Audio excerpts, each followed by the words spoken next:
In a town where the sea met the sky with a jagged kiss of stone, Vane and Luma were the closest of friends. They spent their days scavenging the shoreline, two figures silhouetted against the gray horizon, looking for things the tide had forgotten. Luma always laughed when she found a shell, her heart as open as the ocean. Vane watched her, her own heart a closed fist.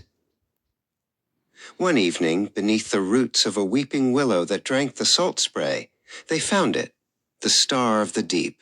It was a gemstone that pulsed with a rhythmic, bioluminescent blue light, humming a low tune that resonated in the marrow of their bones. Luma marveled at its beauty, thinking of how it could light the town's harbor during the winter storms. But as the days passed, the hum of the stone grew louder in Vane's ears alone. It whispered of power and a life far away from the salt and the cold.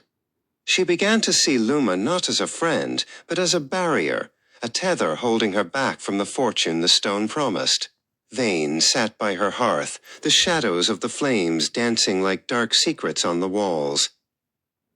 Vane crafted a lie as sharp and polished as the stone itself. She told Luma of an ancient pedestal at the peak of the Whispering Crag, where the moon's reflection would charge the stone and make it shine forever.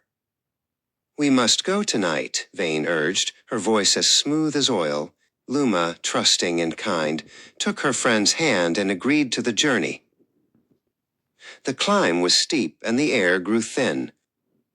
Luma led the way, carrying a small copper lantern that swung rhythmically with her gait. The wind howled through the rocks, sounding like 1,000 voices warning them to turn back.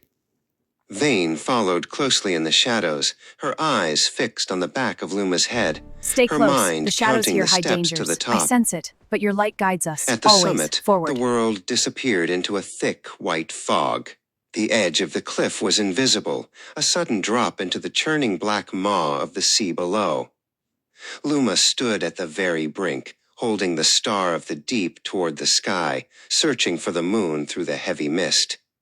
"I don't see the pedestal, Vane," she called out, her voice barely audible over the wind.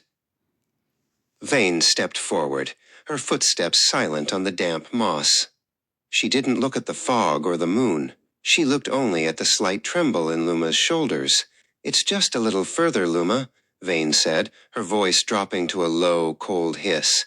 She reached out her hands, the blue light of the stone illuminating her pale skin. There was no scream, only the sound of a heavy breath caught in the throat of the wind. The lantern fell, its glass shattering against the rocks before it vanished into the dark. Vane stood alone at the edge, her lungs burning with the cold air. The blue light was gone from the heights, swallowed by the depths along with the only person who had ever truly loved her. Back in her cold, quiet house, Vane placed the Star of the Deep on her table. She waited for it to hum, for it to pulse with the promised power. But the stone remained dark and silent.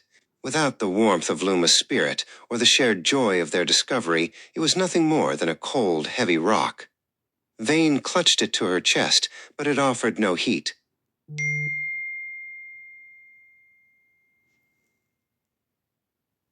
Now, whenever the fog rolls in from the sea, Vane sits by her window. She sees the ghost of a lantern swinging in the mist, and she hears a soft, familiar laugh echoing from the crag.